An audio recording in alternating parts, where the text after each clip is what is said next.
from here, focused on my own way, with never looking back to those who lived in fear. There was nothing I could do, there was nothing you said that could make me realize how much lucky I was. Just out of reach of the fire, was not aware of the nightmare, but when I stopped to see those eyes begging for help, begging for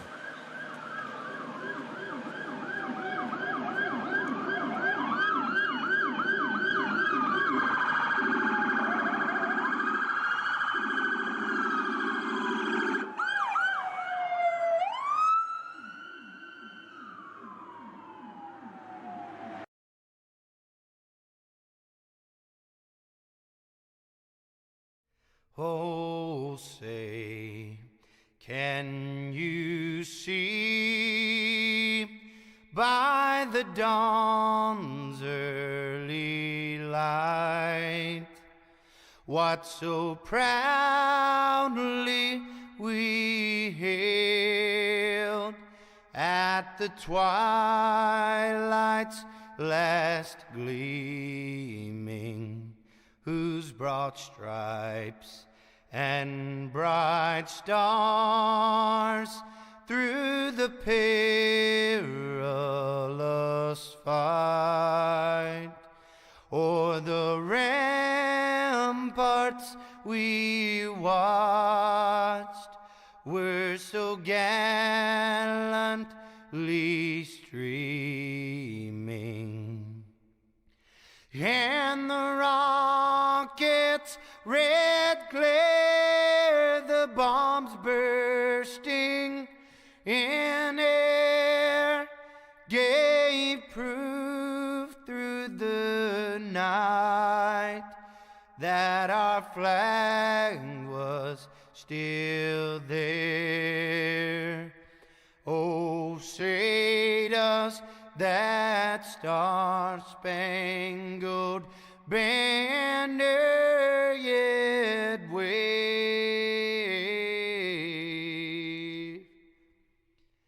o'er the land of the free and the home of the brave?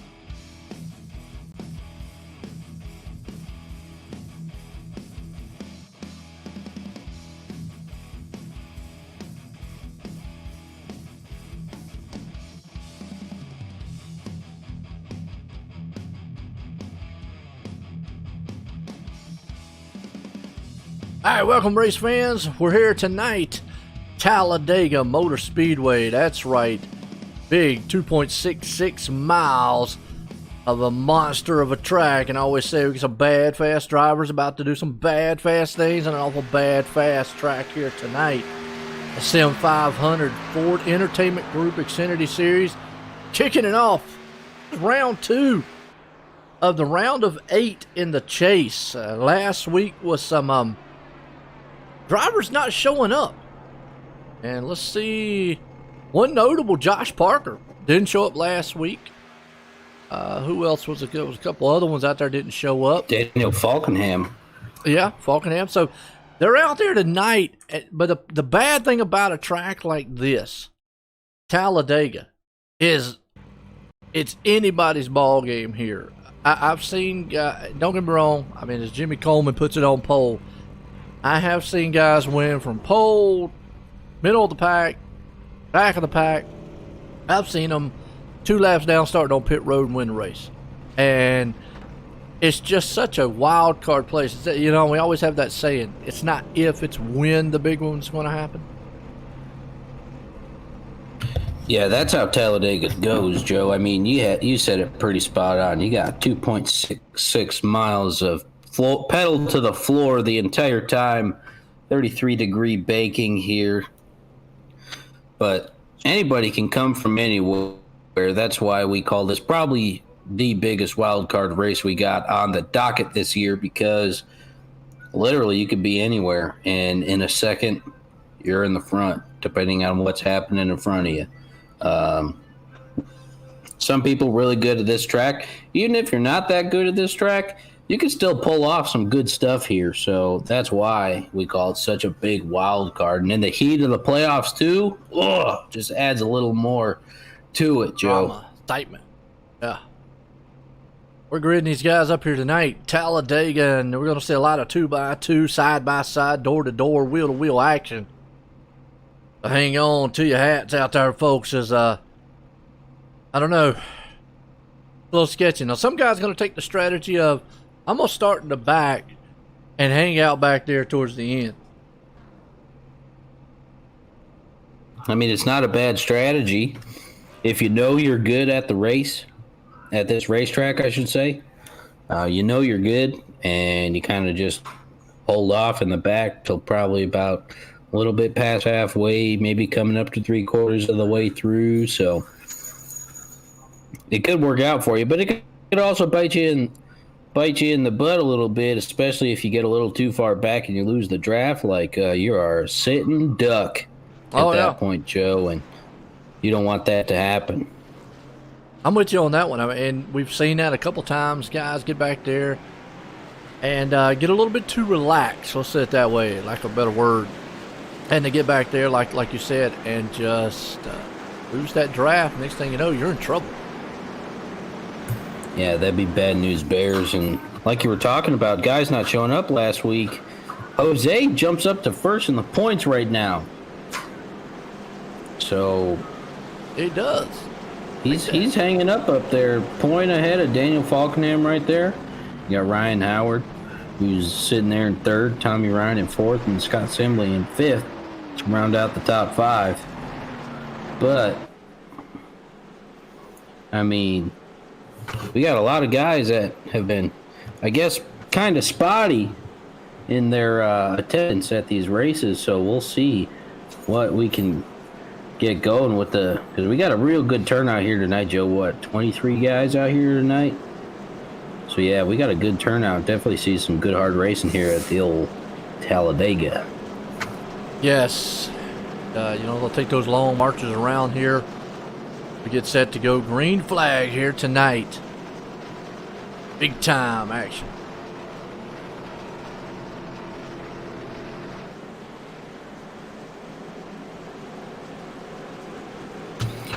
Right, and I'm pumped. I mean, it's kind of hard to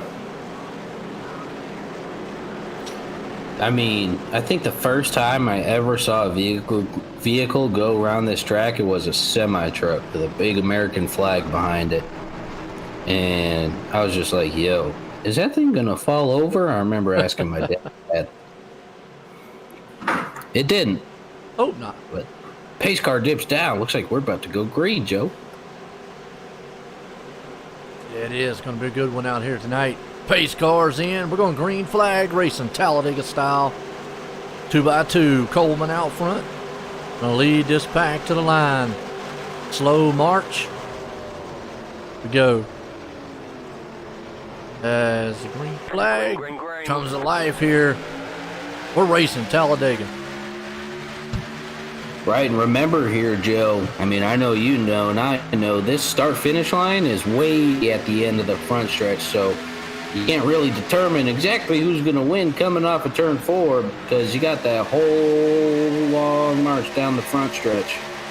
Yeah, now the biggest difference between here and Daytona, and you brought that up right there, as we see a lot of jockeying up front, looks like 3 wide right there behind them, it is, if I'm not mistaken, here the start-finish line is in the middle of the tri-oval, right towards the beginning, and Daytona, it's right at the end.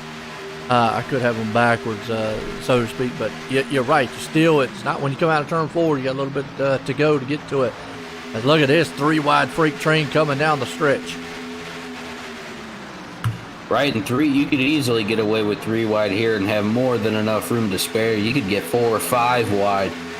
I mean, you still be comfortable 4 wide, but usually here you don't see much past 3 wide.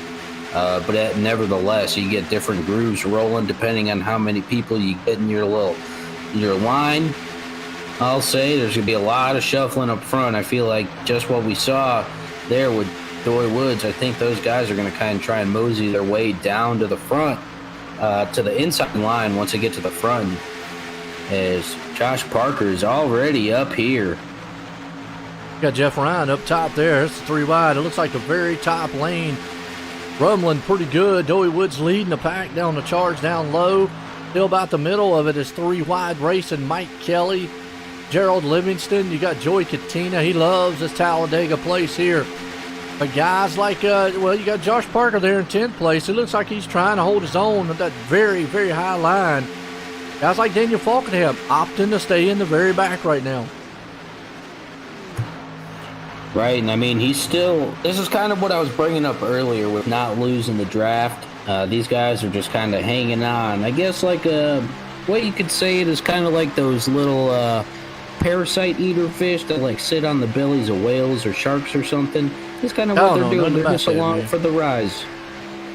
What? You don't know what I'm talking about? I'm not a fisherman. I don't know nothing about it. I'm not either. Also, you're like one of those National Geographic watchers. Oh, dude. Steve Irwin. Steve Irwin. Crikey. Oh, okay, I got it. Hey. Look at the size of that one, Joe. Yeah, there we go. Yeah, right. I'm going to tell you, he'd probably be saying, look at the size of this one out here. As Eric Arnold brings the Scooby machine to the front, give the man a snack. He drops it down low, leaves his hang out to dry. That's David Comstock up top, leading the top charge. So you got a freight train up top, the freight train down low. Right, I don't think we've seen David Comstock out here the last couple weeks. So here he is hooking and jabbing up with the leaders, doing a good job. Yes, it is. Jeff Ryan hanging on the 4th. Tyler Dudley there in 5th. Doy Woods in 6th. Joey Katina still in 7th. They're still, the positions are going to back and forth throughout here because they are still locked up like glue, side by side, door to door, coming to the line this time by. Right, and seeing how, I mean, you could see how Josh Parker and those guys that were up top kind of fell back. Yep. They started falling back, and now they kind of just gotten their positions. They're kind of just hanging out, just letting biding their time in the back right there. So maybe that top line, you need to get a couple guys up there, probably three or four to really get something going. I don't think 2 is really going to cut it on the top, especially with this freight train of guys in the middle groove and that lower line right there. So I think you definitely need to stack some bodies up top if you're going to try and roll to the front. Right now, you see Comstock. He is pulling the train up there on that top side. He's got a lot of help right now. And you know, these cars are a lot different than what the Cup cars is, but, don't forget about even the higher lane. They can go 3 wide here. But I want to make a correction to what I said earlier. Yeah, this track, the start-finish line is past the tri-oval. Daytona, it's more like in the middle or right there towards the beginning of it. So that's one of the major differences between these 2 tracks. That and the fact one's a 2.5 mile, the other one's 2.66. Right, and they both race extremely similar too. I think Daytona, I mean, like you said, 2.5 mile to 2.66 here at Talladega. You got Daytona. I believe it's a little thinner. And the banking, yeah. I think the max banking is 31 degree in the turn, and here it's 33, which isn't the biggest difference, but coming off of like a Martinsville where it's like maybe 2, if that, it's a big difference. But they both race extremely similar, and this is kind of the race, and you'll see just big old pack racing, not a lot of spread. Not a big spread out between the whole entire field. I mean, unless we get some green flag pit stops and whatnot. Caution bearing, but does iRacing do the below the line rule too? I don't think I've ever asked you that, iRacing Joe. does not, but the league implements that, so you cannot go below the line here. Now, if I'm not mistaken, in some of the official races that they do, iRacing has made that rule in there. So, again, no, you cannot pass below the line, and that's what I bring up a good point here. Bring up that is Jeff Ryan sits there It says third, but he's in that number 3 machine. Right now, if this was coming to the last lap, there's nothing he could do. He can't go low. He can't go high. You're kind of stuck, and he would only be able to pretty much just he'd have to push Eric Arnold to the front and hope maybe that top end would open up and he'd get a shot to go to the outside. As opposed to somebody who like Bobby Wetzel, who is sitting up there in that yellow machine, the number 9. He has that higher lane to go to. He doesn't now, but he would have had it, and you see the 4 actually, or 14 up there taking that lane, but he has that option.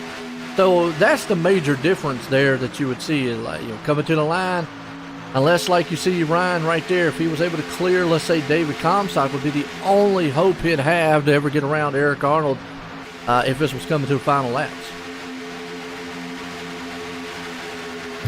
Right, and it's just another thing to add into it, Joe, is it's pretty much like an inside wall, I guess you could say. Just kind of how you were putting it with Jeff Ryan right there. He's got nowhere to go because he's technically trapped by that line. Yeah. So anybody on that lower line is just going to be, especially if you got a freight train on your outside, there's nothing you can do. Now, the one thing that's impressing me right now, David Comstock has not, normally what we see up front, Comstock would leave his dancing partner and instantly drop down low. The problem I've always seen with that move is when you do that, it seems like the guy on the outside eventually gets around you and he pretty much is able to get back in front of you. I've seen Comstock now stay with Bobby, and they've actually held that top lane pretty good. Yeah, they've been making this middle lane work right here pretty well, is not letting that inside lane just run away. And now you got Mike Kelly trying to work in maybe a third groove up top. If he can get some bodies up there, maybe. As we're bad move by Eric Arnold right there. there. Yeah, I don't know what Eric was doing, but he went up top, and then he instantly got shuffled. And now you see Comstock trying to help out Arnold. They might be teammates. That might be the reason why they're trying to work with each other. But now, like I said earlier, that lets Jeff Ryan now be the man on the bottom row with Doey Woods. Doey Woods' guy now is going to have to push Ryan. But look at Comstock. I got to give him credit. Committed to the guy behind him right now, except Arnold's not too committed with him. Yeah, and sometimes with these super speedways, Joe, kind of like this, you never know. You know guys that just you work well with and you kind of try and stick near them as much as you can, but you never know. And you bring that up. That's a good point to bring up there. You're talking about guys that you work well with and whatnot. You see this 3 wide for the lead up here. It's just typical Talladega racing here, folks. On the edge of your seat, hang on to it right now because anything can happen. But some guys, even on iRacing, you might work better. A guy's more patient behind you, pushing. Might be a guy in front of you. You feel comfortable with tagging along with him. And there it is, a big one up front. Oh, man, just like that. Eric Arnold around, Comstock around. That was with the leaders crashing up front. Yellow's out. Well, on the replay, see kind of what happened up front here. They were coming up through the field. They were 2 by 2, all 3 wide behind them. Arnold was right there. Oh, bump draft gone wrong. That's something we haven't brought up. That happened here in the tri-oval. Oh, Arnold came down, got into Comstock. Ryan had to go all the way to the apron. Ryan got involved. You just see the guys from there. It's pretty much carnage and pile up. Nothing you could do. Right, and you bring. I'm kind of wondering if Eric Arnold there got a little nudge from whoever was kind of rolling behind him is maybe what shot him down so rapidly, because usually you don't see that kind of move because you know that inside line is just packed full of people. Well, we talk about bump drafting, and we talk about we hadn't brought it up a lot, but bump drafting, there's a couple places you don't want to do it unless it's obviously in the last laps. Going in and out of the turn or through the turn, in and out of the tri-ovals. two places that you definitely do not want to bump and draft in. Cars are just so unstable. And obviously, the last lap's all fair, love, and war, racing, go for it then. But it's way too early to be out there putting a bumper to somebody going into a turn, because 9 times out of 10 it ends up in disaster, and it just does not turn out well for the drivers, as we saw right there. And I'm with you, it might have been what happened. We had to look from a different angle, but it could have been a bump draft going into that tri-oval going wrong. But it's just Talladega, and like we said, carnage can happen. Right, and something else to keep in mind too, since this track's so big and the pace laps are so long, would it be beneficial of you if you were involved in that, get a little, like maybe a 20-30 second optional repair, just catch up before they even finish the pace lap? Absolutely. Yeah, and they will. You'll see a lot of guys do that. You will. For instance, let's go on Eric Arnold, and let's look in his pit stall. You can see him right there. And that's exactly what he's doing right now. That's why he's just sitting there. He's getting the optional repair. And if we stay on him for long enough, you might actually see some of those fenders pop back in place. It represents, them beating on it with a hammer or whatnot. There is no fast fix, so they can't just get an instantly new car. So his car will never be 100%. But it's just like real racing. They're going to go out there, pull the fenders, right there in that corner of the nose. They're going to try to beat down the hammer on that on the hood right there, try to straighten out as much as they can. But definitely that's what he's doing right now, is getting as much optional repair. Now there's two kinds of repairs. There's mandatory and optional. And obviously mandatory means something critically went wrong. And you have to stay in pit road till it's done. Optional, you do not.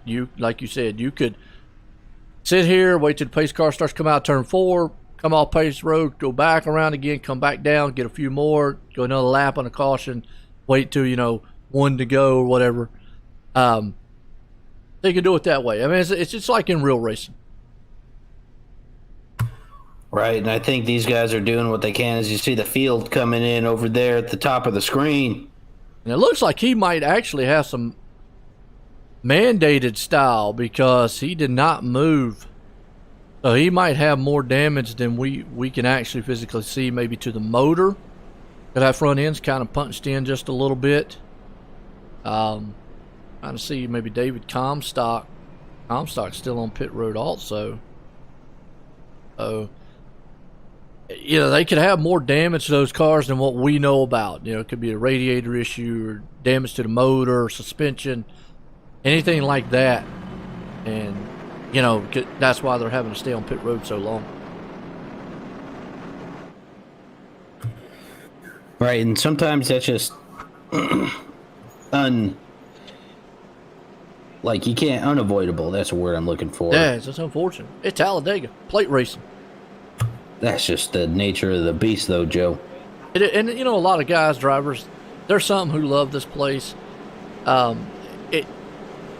I'm going to say this, and I know there's going to be drivers out there, Joe, you're crazy.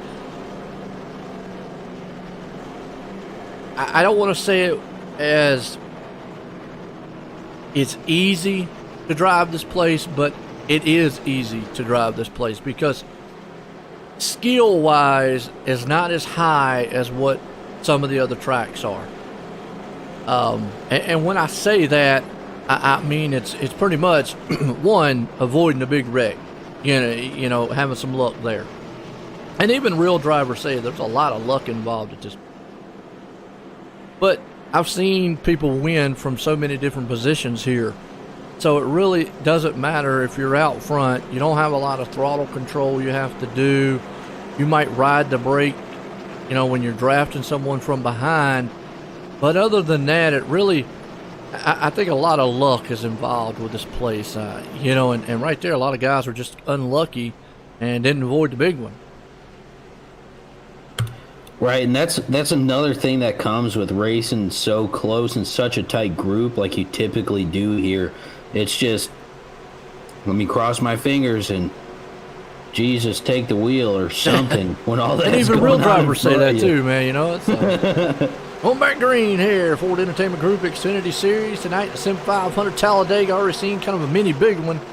They got a lot of the leaders up front. David Comstock, Eric Arnold, Joey Katina was involved in that one. Looks like Jeff Hollinsworth, Joseph Burgess. There's a few others probably that came back out on the track. Unfortunately, Bobby Wetzel, who was up front there too. That green flag here, though, Tyler Dudley and company. But one thing I have seen, and there you go, you saw a little bump draft behind it there, and that looks like Gerald Livingston. He did a little bump draft going to the turn. Kind of a little early for that. What I was seeing early on, and Tyler is going to say how much they're going to drop back to the back. That's such a typical move. I'm going to ride back here. You guys can have at it. But back to what I'm saying up front here, you see some of the drafting that they're doing, and they had it earlier on before that incident. Kind of got like a hood or half a hood car length off of each other. I call that textbook drafting for early. Now, towards the end of the race, 5 to go, last lap, you're going to try to put that nose in his passenger seat, push him through the track.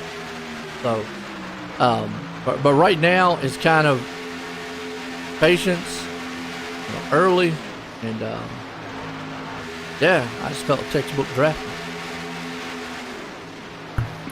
Right, and I think that's a pretty good way to go about it too. I mean, because you don't want to race. You don't want to like see that right there. Wow, that's a big. That is not what you want to see. And you saw Gerald instantly said, "You know what? I'm gonna go to the back because all up front blinked." And we're on a virtual server here, folks.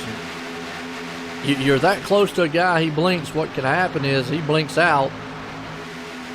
If he comes back in at the right time, he could actually be in your car, cause a wreck, and you're not even touch him or anything. So definitely don't want to ever see a blinking car out there. No, definitely not, especially a guy up front. Look at this, Kevin Brown to the front. Yeah, and there he goes, dropping down in front of that low line. I think that's kind of the domino effect we'll kind of see here throughout the race. Absolutely. You got Chad Coleman bringing that freight train to the top side. You got Josh Parker way up on the high side. Now you can make up a little bit of ground by yourself, but ultimately at the end you're going to need help. And you see Josh get that help he needed up there with Doey Woods, who looked like he got a little nose damage, and Doey should be okay as long as he stays tucked up behind someone. It's when he gets out there and air by himself that damage on that nose is really, really going to affect him. Right now, you're seeing a very good one. Jimmy Coleman back up to the front. Right, and that just comes with you'll see at these kind of tracks, you can see a lot of shuffling around. Guys that just kind of come up, battle their way to the front, and then they just kind of drop out. And some guys are pretty good at staying. I think it's decently difficult to stay in front at this track for a long time. Oh, absolutely. I mean, there's guys that hover around the front. For that, I'll say maybe top 6, 7, or 8 or something, since usually it's so close like it is right here. And you're usually in this top little group, maybe of this 2x2 for this 6 right here in the front. But it's hard. You just see a lot of shuffling at this track, and that's just, again, I'll say the beast here. And that's just what happens. So until it's really crunch time, then you'll see guys get a little more difficult to pass and that kind of stuff going on. Right now you see Coleman, that's Chad, drop down on the inside, but you got Jimmy Coleman up top. He's actually got Glenn Campbell pushing for everything he's worth there on the top side. Kevin Brown down low. Behind him, you still got Paul. Bobby Wetzel's coming up back up to the field. The high lane still got a good freight train order happening right now. Everybody's still wheel to wheel. You just don't want to get too far out there, those top two do, because they're going to bring a head of steam and try to locomotive you over if they're going to get back by you. Right. When back in some of the old packages that they had where this is really for the Cup car. I know this is the Xfinity car, but I remember when you could get like just two of you and just disappear. Yep. You could just fly with two. You would lock into that dude's bumper and you would be gone. Not sure why Anthony Calatoni is not able to. Well, now he's coming on up there, but wasn't catching very fast. Like, you see, the high lane's going to catch those top two cars. But yeah, you were talking about the tandem drafting they used to have back in the day. Yeah, but you don't see that much anymore. No, not a lot of it anymore. They No. kind of tweaked it to where it kind of stays this way on purpose. I'm not going to say it's tempered, but I'm not going to say Well, it, you know. When we talk about this car as opposed to the Cup car, this car has less downforce. I think a little bit more horsepower. I'd have to double check that part of it. It might be the same horsepower, but they obviously do not have the downforce that the Cup car does. And the Cup car has a massive, massive aero package to it. So it's nothing like what it used to be. And then obviously the plate that they use in the car constricts the horsepower of those Cup cars. So they stay glued together a lot more than what these cars do. The truck, my understanding, does not have a plate in it. But the thing about the truck is that thing's so unaerodynamic, it's its own brick wall. Yeah, it's like driving a Jeep on the highway at 80 miles an hour. Yeah, there you go, yeah. And so nothing, I mean, you could put the 700 horses back in it, but it's like the 500 or so here that they have, and it's going to make those trucks stay in a pack a lot. Really stay in a pack here. The biggest thing with the Cup car, I think they did do a little bit of change here on iRacing to help them out, because it used to just be a single file and you couldn't pass up top unless you had a massive amount of help in the Cup car. It was that bad. Right, but big pack racing, kind of what we got going on now. Got it pretty much. A majority of everyone up here racing 2x2 right now. I mean, to see some of those guys kind of peaking, maybe making the fine or something. I think maybe if Ryan Howard back there in his little Kit Kat machine gets a little more help, he might be looking.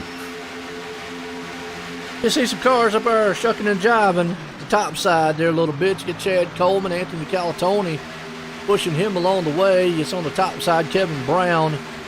I look like Paul. He was the man that said, I'm going to back it out and go back to the back here and ride around for a little bit. You'll see all kinds of different strategies throughout this race, but it's still locked up 2x2 throughout the field pretty much. Right, and sometimes too, you'll see if you can get up to the front. Like, I think there was some guys that did this kind of strategy I'm about to say, like Josh Parker was probably one of them. You kind of go up front and you make sure that your car can test up there with those guys, and then you kind of just drop off. Be like, all right, I know I can do that. I know I can get there too. So definitely another strategy kind of brought into it. I think got a couple guys here that have already done that here tonight. Cute dog, man, Kevin Brown. Like a pug. Don't let my dog hear you say that. It's a pug. That's what it looks like. A pug. Yeah, but a pug is like a, I don't know, man. It's They're cute. It's like a puffer fish. They got two eyes looking completely different directions. Hey, just because the dog got crooked eyeballs don't mean anything. Hey, give him a break. Tail's whacked off and his nose is punched in. I already got problems. I guess We're not we'll talking just about leave your dog, it at Kevin. that. So, I guess. I like pugs. I guess Alex don't. No, I do. I'm just stating the facts here, Joe. Ah, okay. I guess he wouldn't like my English Bulldog, man. I would love that thing. An English Bulldog, Boston Terrier, and a Pekingese. So all of them are bashed-in nosed dogs that look like they just got run over by this pack of cars here at Talladega. Did they? They might have been out playing. Never know. Going through the field here a little bit, showing off some of the machines, letting you see some of the drivers out there. Mike Kelly still hanging on back here in the 10th place spot with Jeff Ryan. Remember, they got caught up in that incident earlier on here in the race. Definitely making up for kind of some lost ground there and just kind of doing what they needed to do. They're just kind of just hanging out, not really pressing too much. I see Jeff up there in the 3 machine, kind of floating his way back up there slowly but surely. I think he's pretty confident in his skills up towards the front. So just a unfortunate circumstance right there. Kind of didn't have anywhere to go, and that's something too. Right there with that lower line. I mean, once stuff starts happening in front of you, it's kind of like all bets are off. Like, you're just going to avoid it any way possible. But I don't know if I've seen it. I might have. That's why I might be thinking about this is if something happens kind of in front of you, like someone gets a little squirrely or something, and you drop down below that line and then you make a pass and then it cleans itself up, they're going to be like, hey, what are you doing? Talking about below the yellow line? Yeah.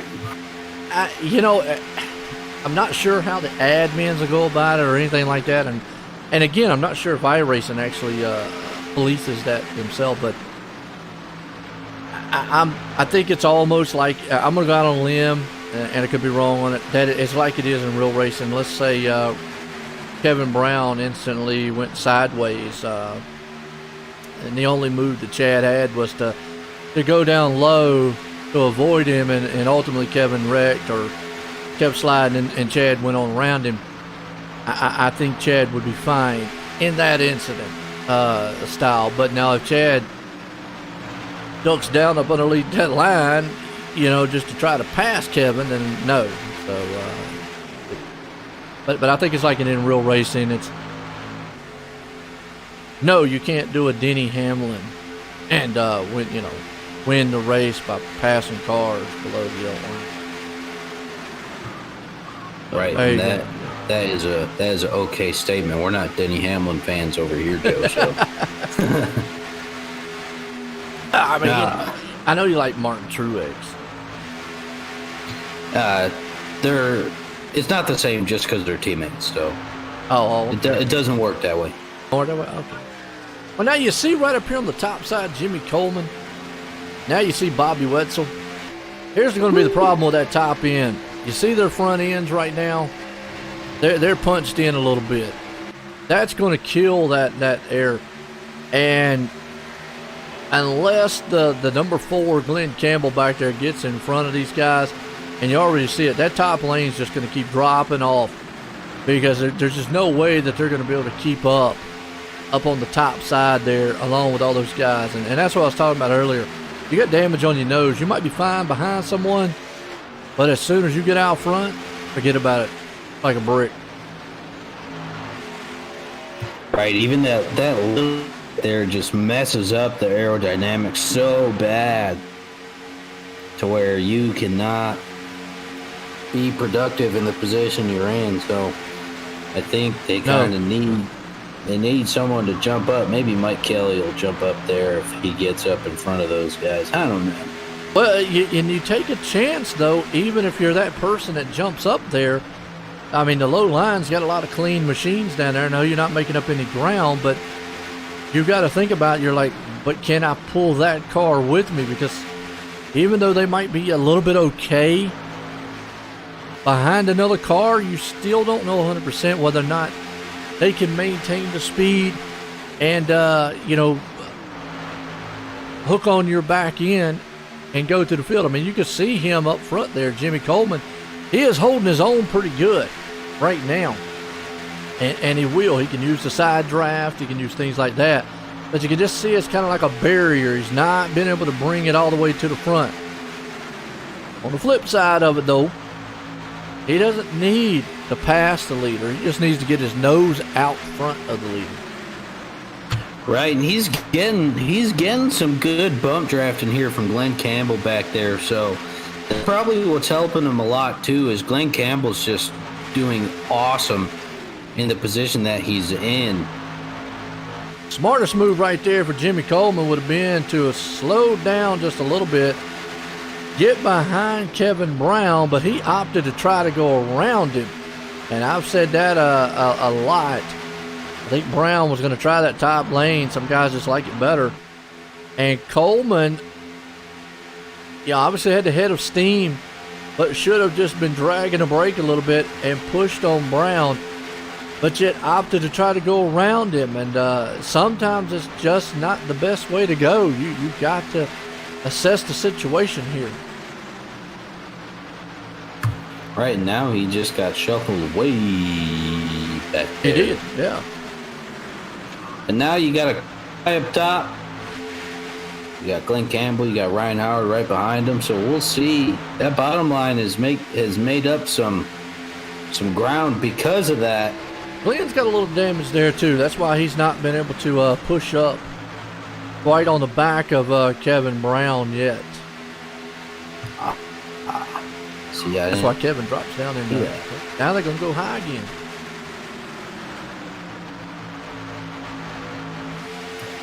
Right, and here comes Josh Parker. I mean, he was by himself, and then he picked up.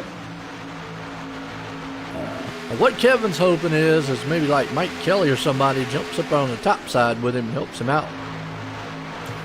Yeah, I think he's kind of hoping for it. They're kind of cleaning up a little bit, making up some ground up there. So, yeah, they're coming up pretty good now. So, getting there on the back of Kevin Brown right there. So, we'll see.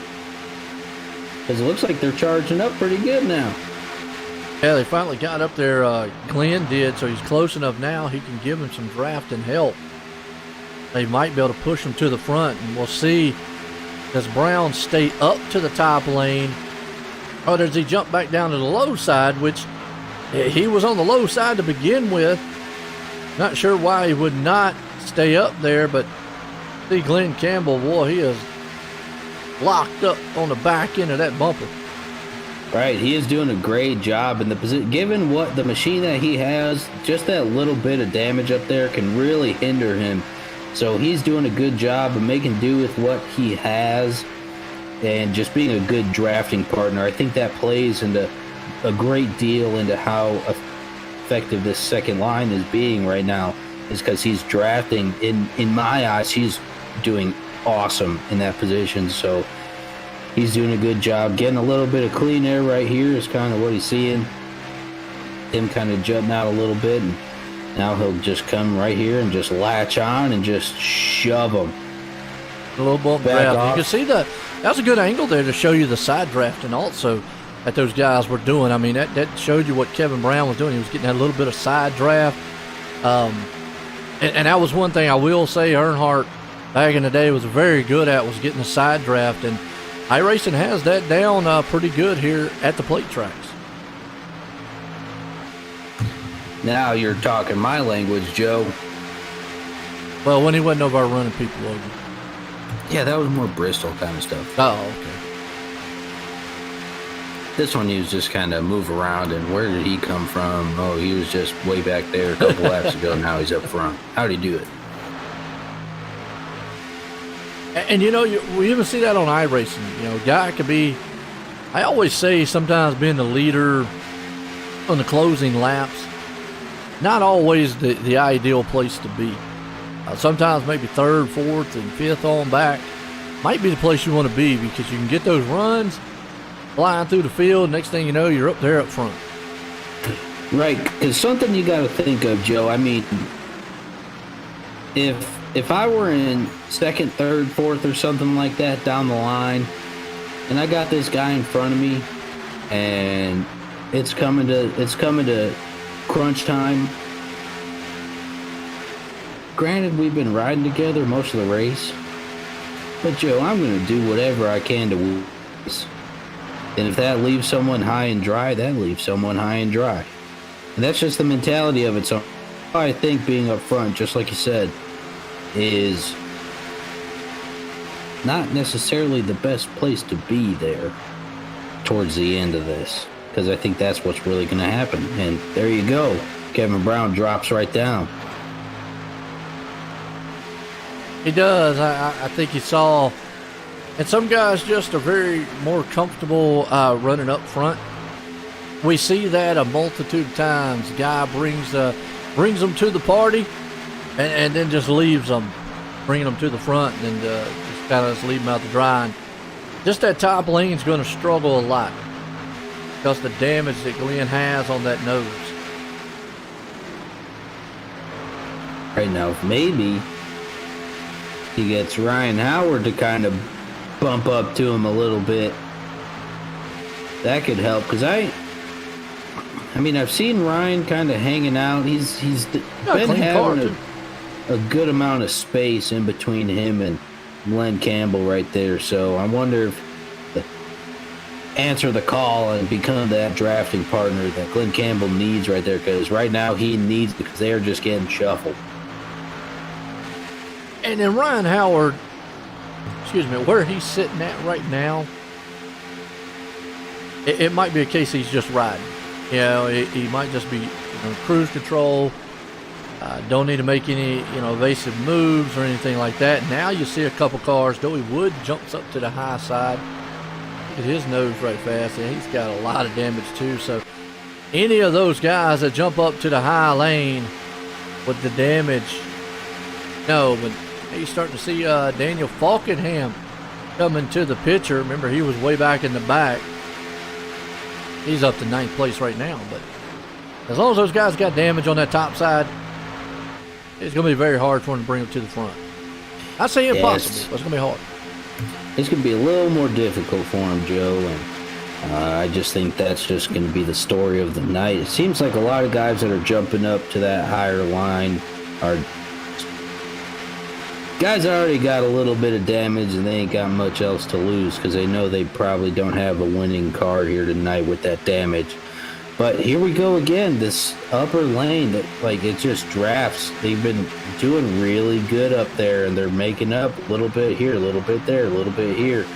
I feel like a couple laps goes by, they drop back, a couple other laps, and they're already back here up front. But I think they're doing a really good job of drafting really well up there, given their hindrances, is how I'll put it.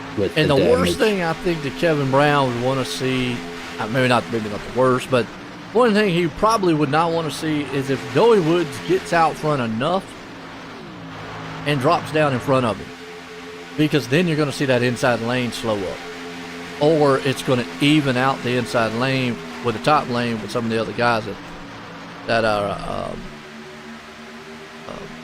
got damage on their car too. But I really feel like at this certain point right here, Joey Woods is going to hit a wall. Yeah, he might be able to get that nose out in front of Kevin, which is all he's got to do to win. But to get the whole car, it's going to be a tough one. I'm not going to say he can't do it, but it's going to be tough. Well, Wetzel's doing a good job of making him stay up where he is, and so you got Glenn Campbell right there too. We know he's been an awesome drafting partner here tonight, so we'll see. I'd like to see Joey Woods get up there and get his whole car passed and just slam that door shut on that inside line. He led that lap, and that's what I was just talking about right there. He doesn't have to pass him, coming to the final turn, if that's final lap. He just has to get the nose out in front of him. I mean, that's all you got to do. So maybe he's testing the waters on, can I get up there with a damaged car? Now he knows he can, but you just saw how much he lost right there. Right, and this is kind of what I'm talking about. You get shuffled up, and then you get shuffled back, and now they're probably going to shuffle back probably to what I'd say maybe they should be able to make towards. I'm fuel-wise might be another thing I'm thinking about here.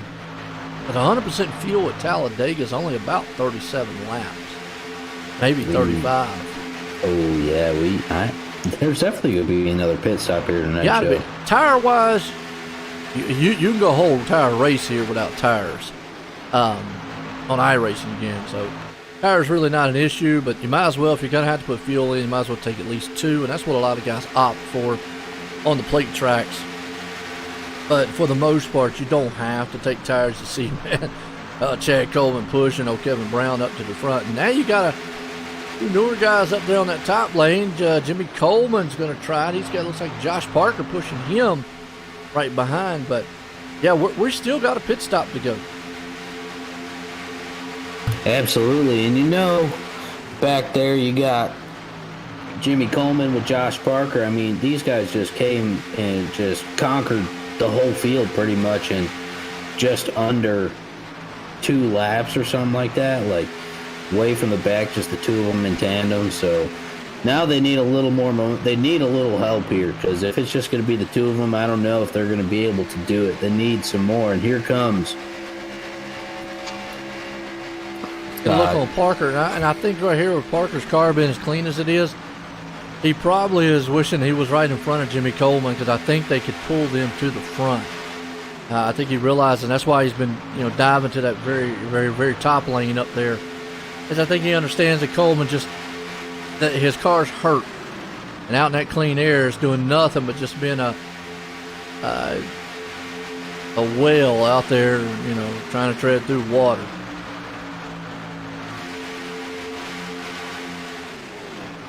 As opposed to like a shark.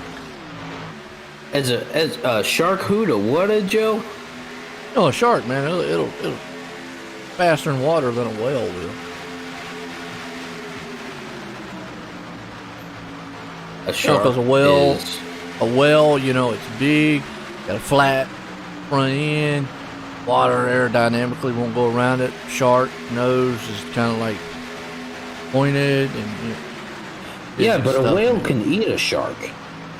I didn't say fight now. I didn't say fight in water. I said tread through water. I said eat, not fight. Oh, I said tread through water. But yeah. Now you can see, man, Josh Parker's pushing Jimmy Coleman to the front. Interesting to see if Jimmy Coleman's going to drop down. No, Parker's going to leave him out to dry. But is anybody going to go with Parker, though? See, that's the problem. Parker's got the car. He just can't get anybody to go with him.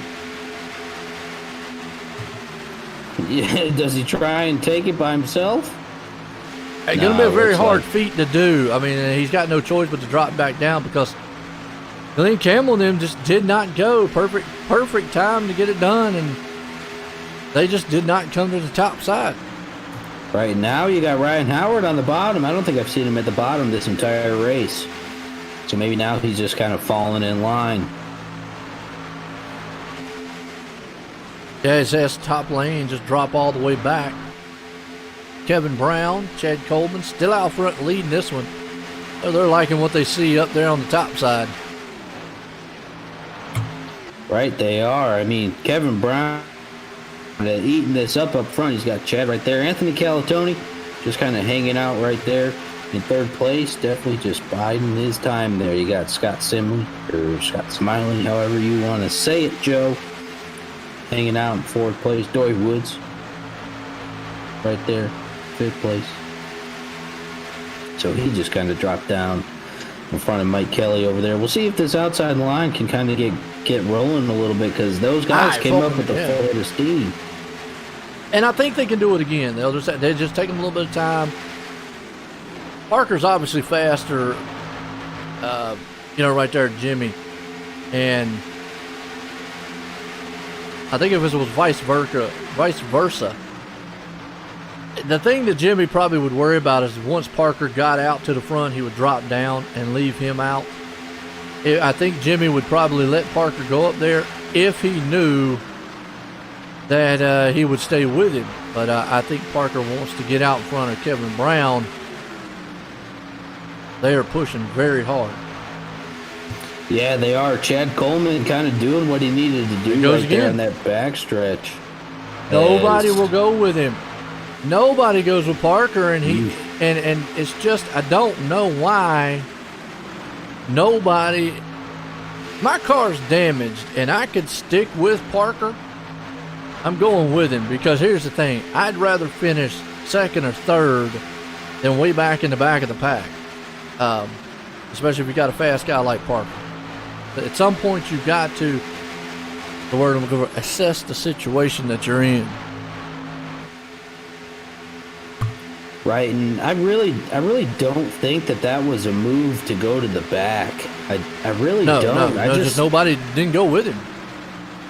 I'm kind of wondering why too, Joe. I mean, he obviously has a very, very fast car here tonight. So, and he's testing it really hard, making sure he can get up there. He can push someone up there. He knows what he's doing. Everybody wants to win. You want to win. I want to win. Everybody wants to win. I know Jimmy Coleman wants to win this race. And like I said before, you don't have to pass the leader. You just have to, like, right there, get your nose in front of him at the line. And, because Coleman, led that lap to win the race. So it's not I get it when those top guys are up there fighting for everything. Parker's going to eventually get with somebody and get to that front end. Drops down low this time. And maybe that's the game plan he needs. Go down low, let that top lane fall back past him, and then get in front of that top lane and pull them to the front. Maybe that's kind of what I'm thinking, Joe. I was kind of wondering why Tyler Dudley kind of jumped up to that top lane. I was hoping that Josh Parker would kind of go with him. I think Parker's doing what I'm about to say here. He's trying to see if he can't get in front of Coleman and then jump up to the top, and that way pull Coleman and company up there. See if he can't pull that top lane to him.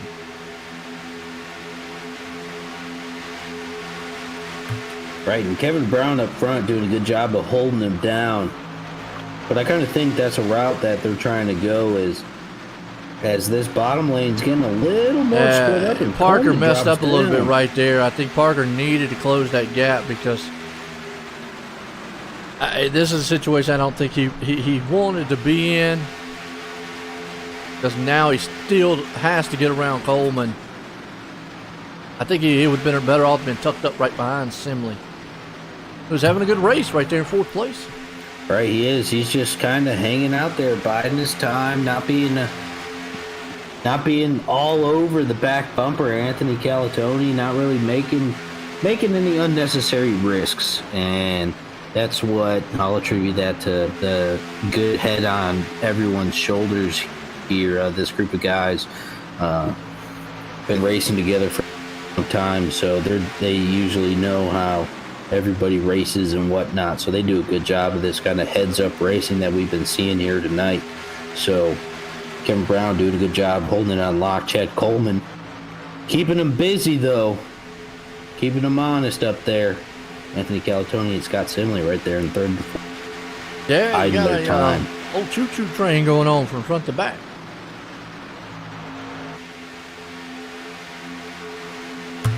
And I know this is probably just to wind the laps down, just kind of mitigate any possible loss or anything like that. Or maybe people are thinking, hey, we're getting close to our pit window. Because what, they pitted at what, lap 17? I think it was around about that area. Yep. So I think they're going to be calling pit roads. They're in their pit window now, so they could pit at any time from this point on.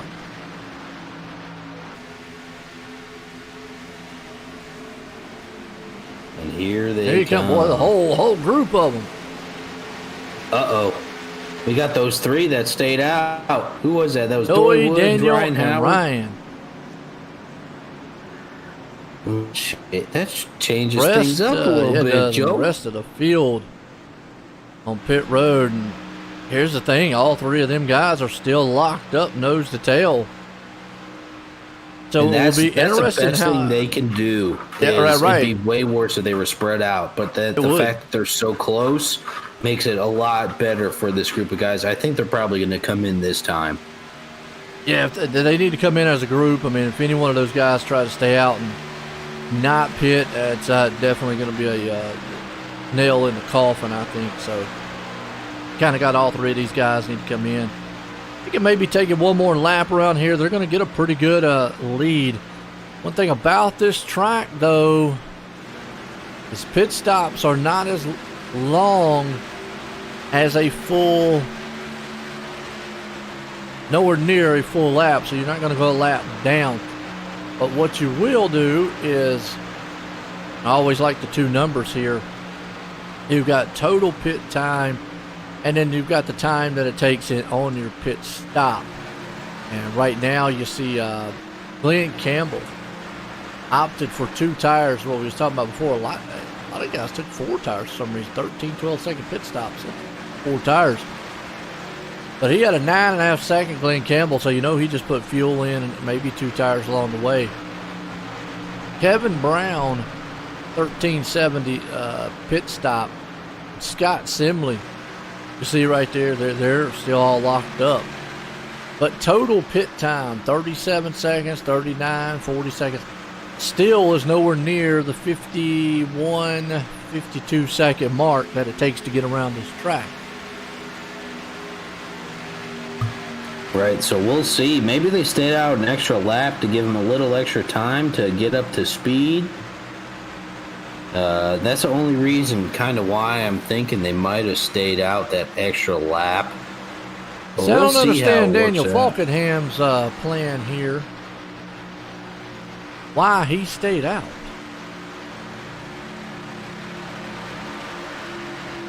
Oh, I thought he came down with Howard. No, he did not. His last pit stop was on lap 12. Now he's coming down, but that's going to bring him out here all by himself. I mean, they're going to run him down like nothing. Yeah, like nothing. They're gonna. I mean, Not sure. I'm kind of why- curious about well, it. What he's thinking on that end, but see, here comes Glenn Campbell and company. Talked about how just did their pit stops. They're coming out of the turn. Right, and I was going to say, Yeah. hopefully Ryan Howard can drop down and still latch on. That'd be a great pit stop situation for him, I think he will. It's going to be close. If not, he's going to catch. I think it might be Mike Kelly back there behind him, but I think he's still close enough to grab that draft. And you see Daniel Falkenham coming out on pit road, so he's not going to lose a lot. If he can get hooked up with someone, though, that's going to be the problem. Right, and there's Mike Kelly and Dory Wood there. Right Back here in the you back, got. saw them right there. That's going to be Daniel Falkenham's help. If they don't try to just, you see, I get trying to go around them, but you see right here, unless you can just make that, and it might make the pass anyways, but, well, I was about to say, unless you just automatically can make that pass, it would have been better for them just to have fallen back behind those 2 cars. Is that Robert G right there in that patriotic machine I see? Robert who? Gillenwater. No, he's back. What is that? I thought it was a 4. Lap down car. Terry Bates. Or Timothy Bates.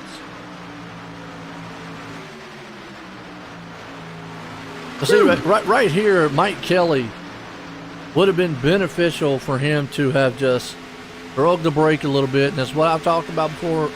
Late track strategy. Drug the brake a little bit. Gave a little bit of bump to the back of Falkenham. Got him going. And whatnot. Instead of trying, now he's still behind the cars, and he actually lost the position to Doey Woods. But those 3 should hook up.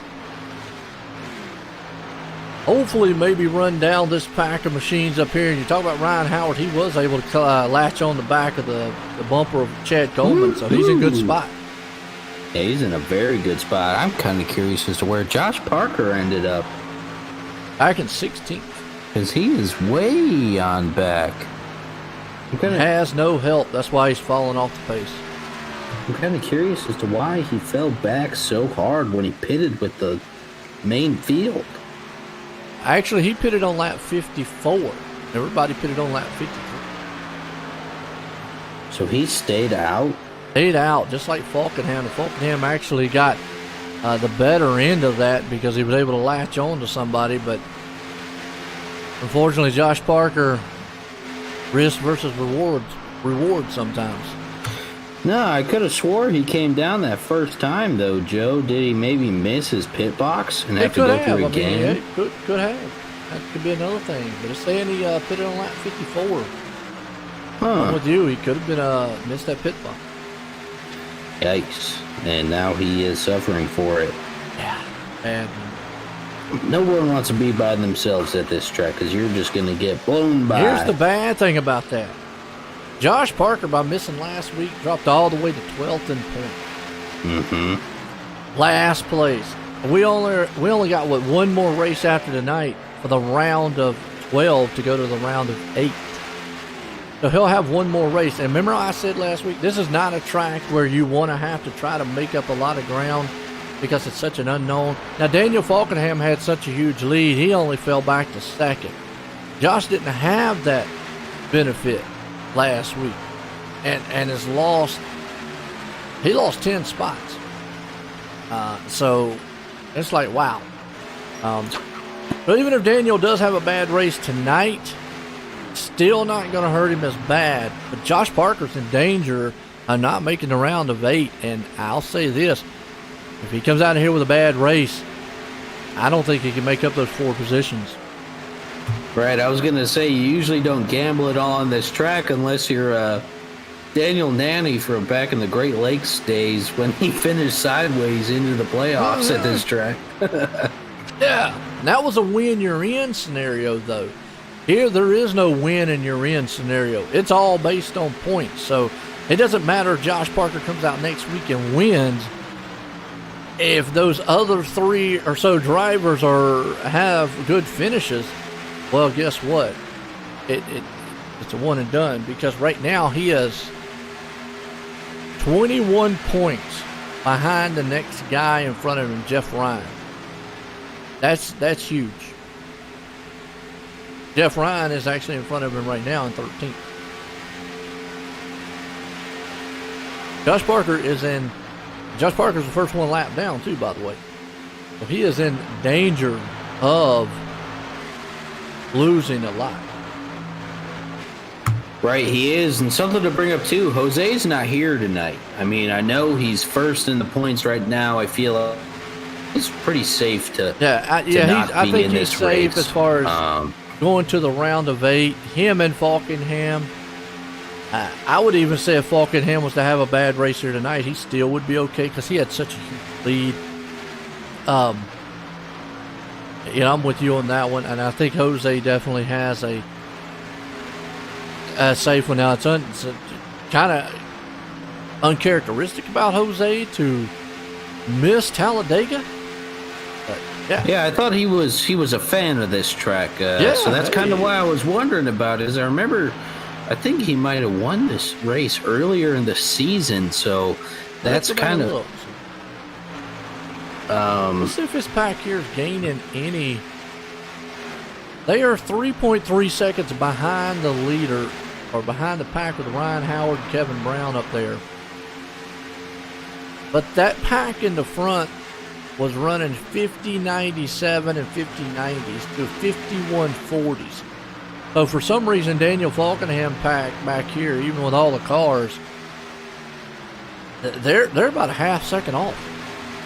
Right, they ain't making it. And just looking at it right there, earlier in the season there at Talladega, Brian Macklin was who came with the victory. Okay. But I remember, I pretty significantly remembered Jose being like, yo, I like these. Jose won Bristol. I like these tracks. Jose won Bristol. He has won Phoenix, and he won Daytona. That's the one you're thinking about. He just won our Daytona. Yeah. Okay. So that's what I'm saying. I mean, he is familiar with the plate tracks, getting it done.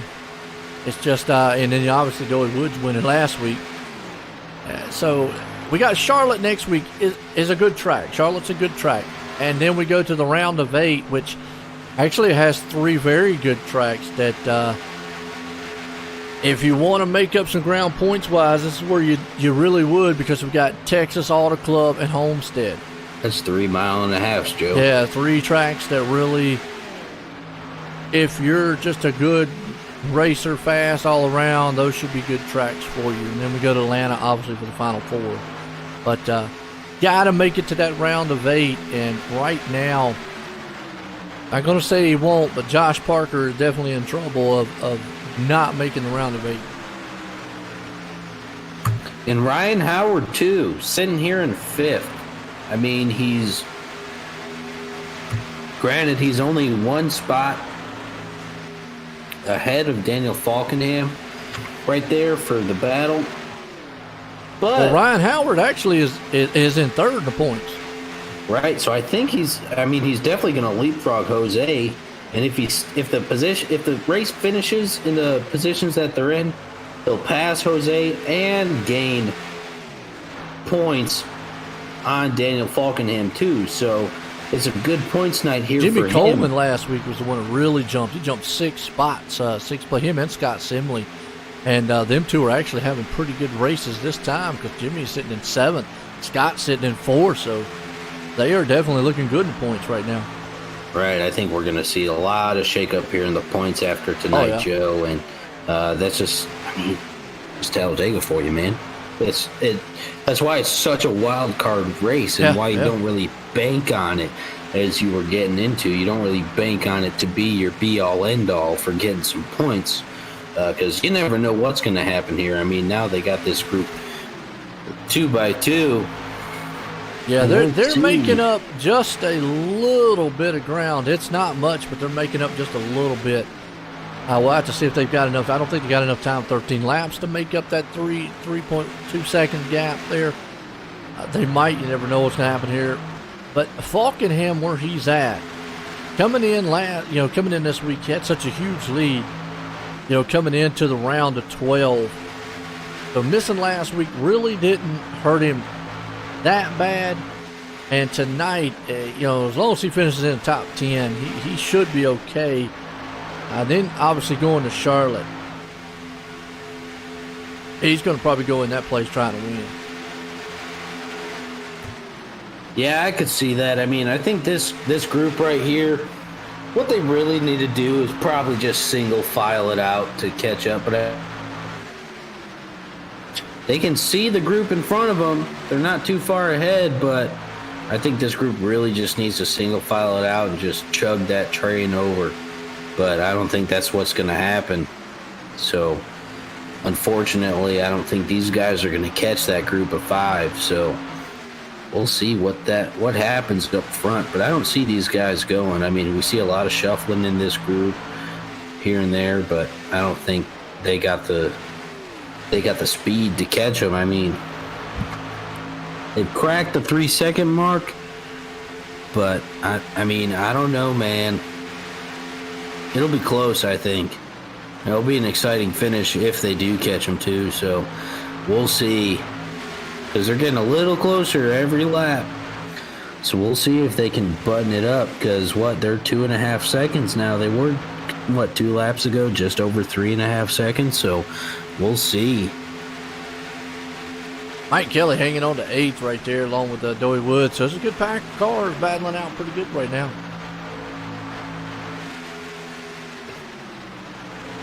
And Josh Parker, too, I mean, he's a lap down, but still hooking and jabbing with these guys up here and seeing how they can get around. But I don't think splitting up like this is... They're catching that front pack.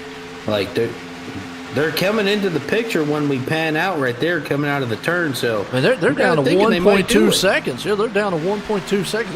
They're getting close enough that they're catching the draft. Daniel Falkenham is right there catching the draft, and he's going to come up through there. So we're going to have a huge pack here for racing in just a second. Cue the Daniel Falkenham Jaws theme song music, Joe. Talking about sharks so much. And this is what Josh Parker wanted earlier. Remember, he wanted somebody that would go with him up top. Guess what? He's got a drafting partner now, Daniel Falkenham. Where was he the whole time? I know, no doubt about it. Them two rumbling to the top side, 3 wide for the lead. Gosh, they caught them so fast, Joe. Well, they did. They were so far crazy. behind, and now they got help. Parker does. They can get a pack up there. And Daniel thought about getting down a little bit. Parker just jockeyed out of the picture just a little bit. Now, Parker, here's the problem with him. He's a lap down. He knows he's nowhere there for winning the race. He would have had to pretty much just stay up there and help someone.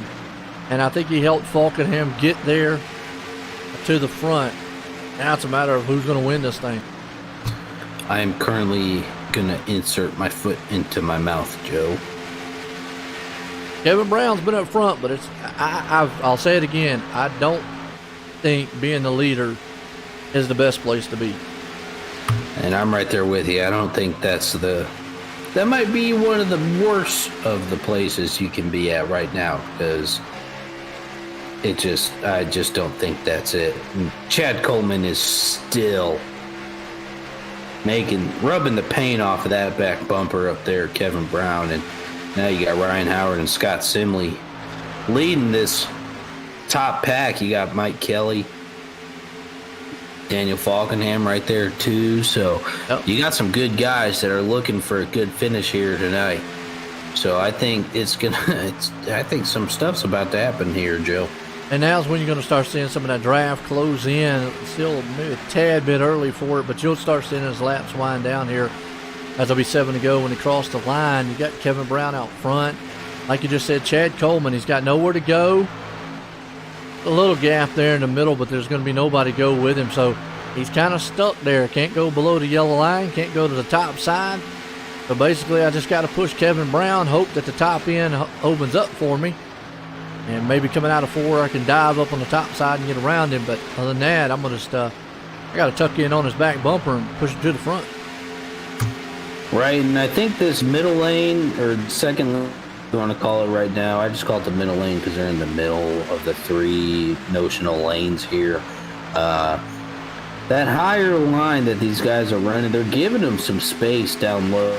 They're not really using the side draft as much.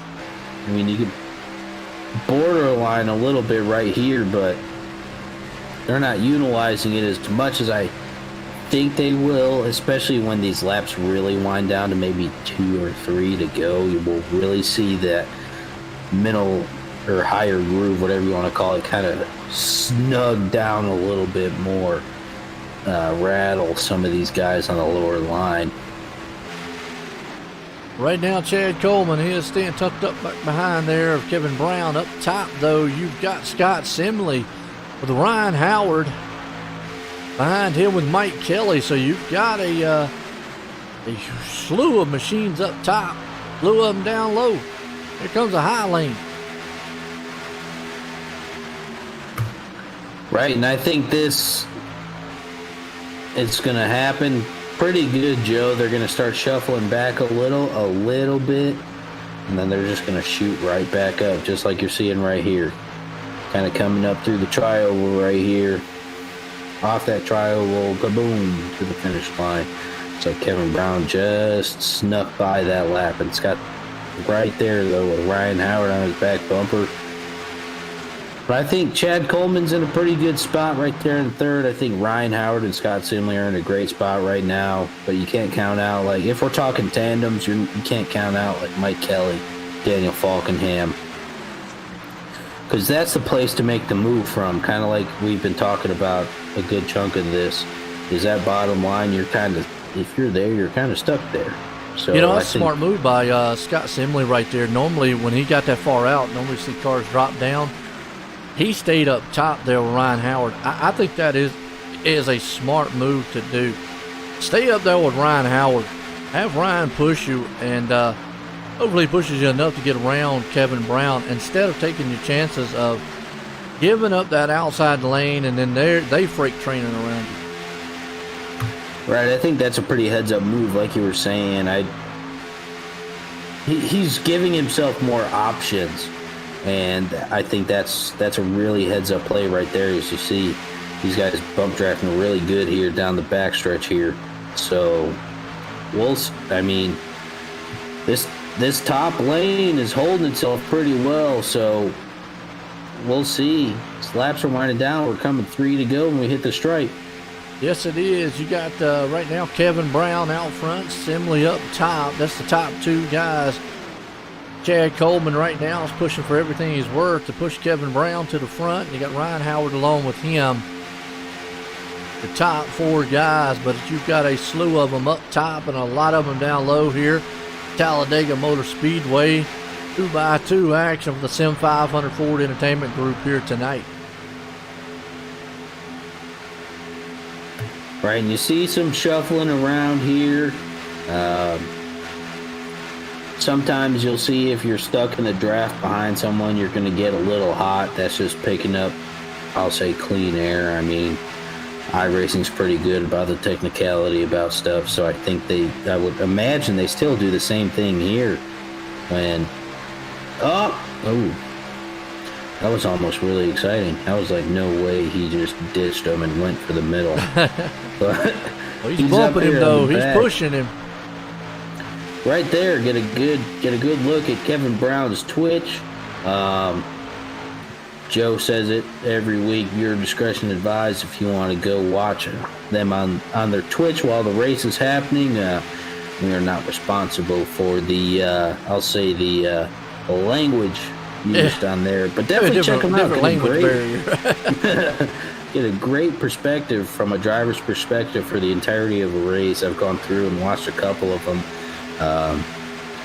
So we'll see. 2 laps to go, Joe. It's starting to get a little exciting up here. I see people kind of getting up 2 by 2. Well, now's when you come up with your strategy here, Alex, of where you want to be. And like I said, pretty much Chad Coleman right now is stuck, and with the white flag out, it doesn't matter what happens. I always say they can kill himself. And there they go. Boom! Falkenham into the wall. Ryan Howard into the wall. Well, that leaves it open up top. Now that leaves Chad Coleman to pretty much do about whatever he wants here, because it opens up that top lane. This is what he and Anthony Calatoni have been waiting for the entire race. Yes, it is. And Anthony Calatoni makes the move. See if looks like though, man, Coleman's going to stay stuck up, man, behind the back end, coming out of turn 4 final time. And Scott Simley gets there with Anthony Calatoni. In the and they're wall. coming up. Oh! Are you kidding me? To the line, Kevin Brown. But here comes Paul with a head of steam, and he turns Brown at the line. Who's going to win this thing? Scott Simley is going to win. Wow, let's go back. Holy cow, that was a wild one. Let's go back here. Kevin Brown coming across the line. Scott Simley wins it. Paul Mary, I hope I said that right, comes in second. Bobby Wetzel there in third. But let's watch the last lap. You saw right there, Chad Coleman got into Anthony Calatoni on the back stretch. That left Brown way far out in front. But coming to the tri-oval, came down, tried to throw the block on Paul. Couldn't get it done. You see Bobby. Look at a miss he did right there at the top. Oh, Bobby Wetzel right there. He went way up high. And then Scott Simley right through the middle, winning it. What a finish. Is that the exciting finish you were hoping for, Joe? Oh, the crazy one. And then Paul got turned past the start-finish line. So, what a wild one that was. What a wild one. Wow. Scott Simley making up even more points because what? He's sitting there in 5th. Yes, it is. Let's see, in front of him, who didn't? Jose, and I don't believe I saw Tommy Ryan all night. I don't think I saw Tommy him at all. wasn't here either. So he got a good points jump there on Daniel Falkingham and Ryan Howard because both of them jumped Jose up front. So he got an awesome points night up there for himself. Oh, Scott Simley, I always say Scott Smiley, and he's definitely smiling tonight. Oh, yeah. Joe, after that, holy cow. Well, let's bring up third place man Bobby Wetzel. Let's get a word with him. Bobby Wetzel, it's Alex out of the booth. You got me, man? Got a copy. Brother, what an exciting finish to this race. I know you were kind of hooking and jabbing up front a little bit there at the beginning. A little bit of damage. And then coming in here for that third place finish at Talladega. How are you feeling? Well, it's just Talladega. There's nothing really in your hands as a driver. It's kind of just a crapshoot. So we got into that first wreck and had a little bit of damage, about 40 seconds worth. We were able to get it damaged fixed, but we couldn't lead anymore. So we were relegated to just pushing. And there at the end, when everyone started slicing and dicing, we just kept lucking out. And if I didn't hit that wall trying to avoid the 21, you'd be talking to the winner right now. That's how I feel. Man, super exciting finish here at the end. I didn't think you guys in that second pack were going to be able to catch up to them up front, but you did. Did you really feel like you could at that point, or did you feel like you guys were just going to kind of duke it out for those positions back there in that second pack?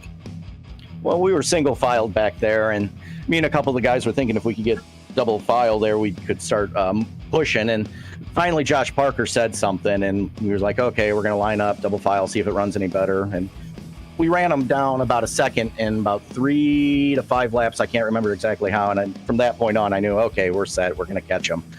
I knew that once we caught him, it was going to be a 2-line race. That third line will work very briefly, and then it just falls off. So I knew it was going to be an interesting final lap. And that it was, man. I mean, coming in here, like you said, got unfortunate involvement in that incident early, but still making up for it and coming up through the field like you did and third place finish after all the carnage in front of you. Anybody you want to give a shout out to or thank for the third place finish here at Talladega Superspeedway tonight? I got to thank Sim500. It's one of the best leagues out there. You can't find anyone better. I got to thank all the admin team that do all the hard work they do as well. Heck yeah, man. Well, congratulations again. Super exciting race. Super strong car you had all night, man. Coming up. Definitely keeping Joe and I on our toes up here. So congratulations again, man. Thanks, man. There you go. Bobby Wetzel bringing it home. Third place. Let's bring up second place, man. Here, Paul. Let's get a word with him. Hey, Paul. It's Alex up at the booth. You got me? Yes, sir. I got you. All right. I'm going to get this over with immediately. How do you pronounce your last name? It's 2 syllables. Crumb Rye. Crumb Rye? Crumb Rye. K-R-U-M. It's like crumbs of bread. Crumbs of rye bread. That's how you say it. Okay, that'll make it a lot easier to remember. Oh, yeah. But, man, your car tonight, man, pretty strong for a good chunk of the race here. Looks like you're getting involved in a little bit of stuff here and there, chugging along in that beautiful. I mean, I like your paint job there on the 21, man. It looks real good to me. But coming up there, the last lap, all this carnage happening in front of you, what's going through your head? Well, I was just kind of waiting, pushing. I was just trying to find a spot to go through. I ended up actually winning in another race, a Boomer race on Thursday night here at Talladega. So I was just kind of using the same strat in the back, just kind of weeding my way through things. And as it got closer to the end, it was, just kind of every man for himself. So I was just trying to struggle to figure out who I can run up with. So I just stuck with the 93. And unfortunately, I think he got sorry, you got the dogs barking back here. I got into him. I don't know if we came down or it was just hard racing or what it was, but yeah, it was. I got him spun out. Sorry about the dog. He's just going crazy here. Just excited for a good finish, man. Yeah, and then the 93 spun out, and I thought for sure, I had enough speed to get up to the front, and then I think Scott Simley was able to go by me on the outside, and then the 9 we got together a little right at the end there. But yeah, it was a heck of a fun race tonight, I tell you that. Dude, it looked fun. I mean, I love super speedway racing. I love plate tracks. I love it. So anybody you want to give a shout out to really or thank for this awesome, exciting second place finish here at Talladega tonight? Yeah, I'd like to thank the league. Sim500 League here. Joey, he's been an awesome person to me. I've just been running here for, only a couple months here, and I'm telling you, it's been amazing, amazing racing. These guys are amazing to be around, and just like to thank the league and the broadcasters to broadcast all this, and my dad, who always watches me out here. Heck yeah, man. Well, definitely keeping it exciting here at the end, and an awesome finish here tonight at Talladega, second place coming in. So congratulations again, man. Awesome finish here. Hope to talk to you soon. All right, sounds good. Thanks a lot. I appreciate it. There you go, second place guy, old Paul, bringing it home here tonight. With this guy here, Scott Simley, did what he needed to do. Scott, Joey in the booth, got a copy? Gotcha, Joe. Well, I always say Scott Smiley, and definitely you got to be smiling because you came out of that carnage and put it in victory lane. Take us through that last lap. That was a wild finish. Yeah, it was. Well, it was looking like a top 5, if not a top 3 for sure. And then, I think Ryan was pushing me, and then looking like there was enough of a gap there. It looked like Daniel stuck it in and just they just got together, and which then I lost my pusher. I lost Ryan, so I had to tuck in behind, and then I thought, well, all I can do now is push Anthony. See if I could push Anthony and maybe, do the same thing, at least, get a top 3 or get in there to get the best finish we could. And then the melee just kept on a coming, I guess. And then I think it was a 21 got into the corner of Kevin, I think it was. And then that was enough for me to get by. Yeah, it was a wild finish. Coming to the line, but you was up front most of the night. Definitely good points night for you, too. That's going to help out heading off to this round of 8 in the next couple weeks. But, man, Talladega, what an exciting one here. You put in victory lane for the Ford Entertainment Group Xfinity Series here tonight. Got anybody you want to thank for the awesome win?